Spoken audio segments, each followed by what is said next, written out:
Imagine you are mid-hunt, spear in hand, sweat on your back, the midday savanna blazing above you. The world is operating exactly as it always has. The sun is where it always is, the heat is where it always is, everything is normal, and then, without warning, the light begins to die.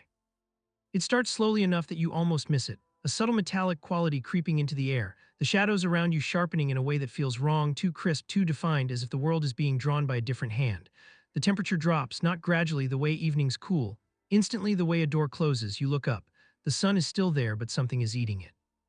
You have no word for what you're seeing. You have no story that prepared you for this. You have no elder who ever described it, no cave painting that warned you it was coming. In your entire lineage, stretching back hundreds of thousands of years, nobody has ever seen this and lived to explain it. What you're watching in the only framework your mind has available is the death of the sun.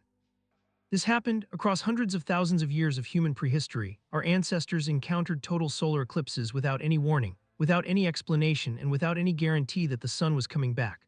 What happened to them in those minutes is one of the most psychologically significant events in the entire history of our species, and the scars it left are still visible today. Go back to that moment on the savannah. The light is now wrong in every direction. The horizon, all 360 degrees of it, is glowing with a strange amber fire, like a sunset that has surrounded you completely, like the world itself is on fire at its edges.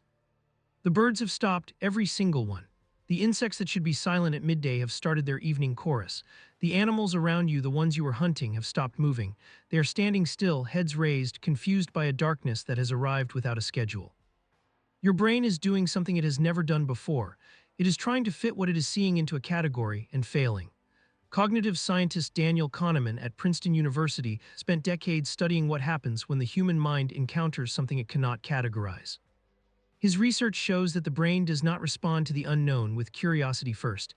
It responds with threat detection first. The amygdala fires before the rational mind engages. You are not thinking about what the eclipse could be. You are already in full biological terror before the thought forms. And then the sun is gone. Not dimmed, not hidden behind a cloud. Gone. In its place, a black circle ringed by something no human had ever seen before. Pale white tendrils of light reaching into the darkened sky like the fingers of something vast and cold. The corona. The outermost atmosphere of the sun, visible only in the moments of total eclipse, when the moon's disk fits precisely over the solar disk in one of the most remarkable geometric coincidences in the known universe. Your ancient ancestor did not know any of this. What they saw was a black hole in the sky surrounded by ghostly fire. What they felt in every nerve in their body was the absolute certainty that something had gone terribly, irreversibly wrong.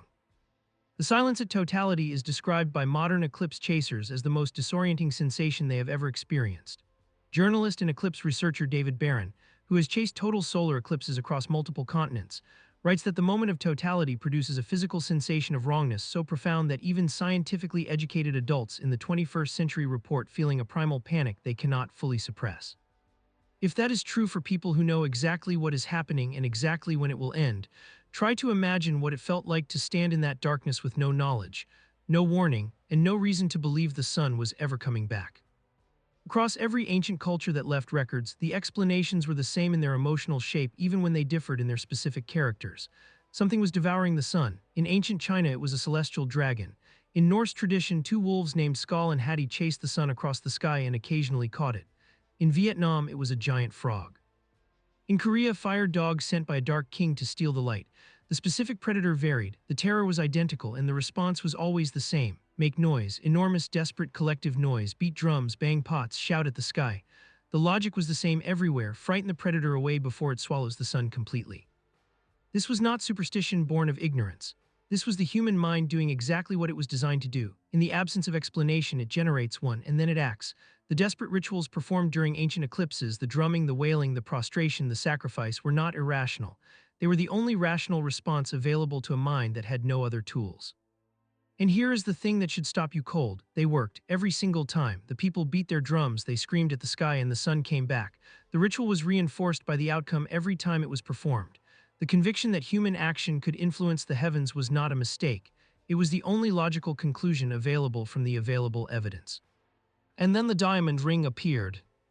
If the darkness of totality is the most terrifying thing an ancient human ever witnessed, the return of the sun was the most miraculous. It does not return gradually. The first beat of sunlight reappearing at the edge of the moon's disk creates what astronomers call the diamond ring effect, a single blazing point of light erupting from the dark circle like a jewel igniting. Then Bailey's beads, multiple points of light threading through the lunar valleys.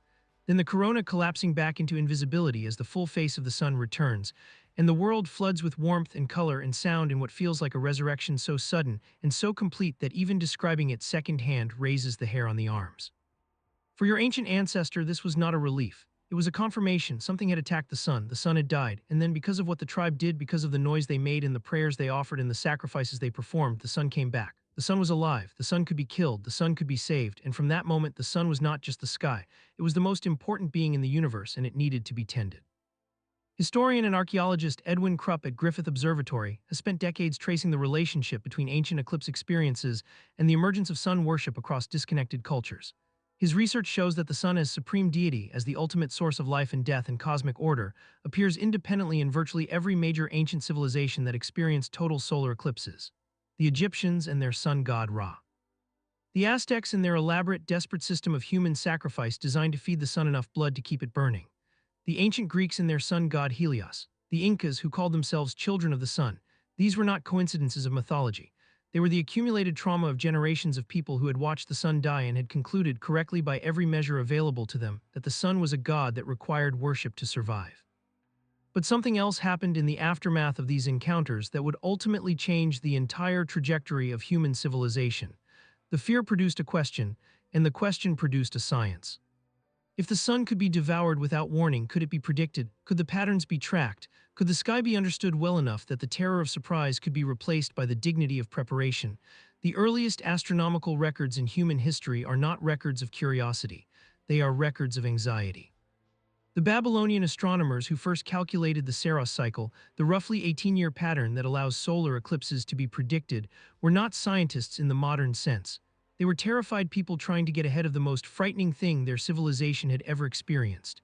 They were trying to know when the dragon was coming.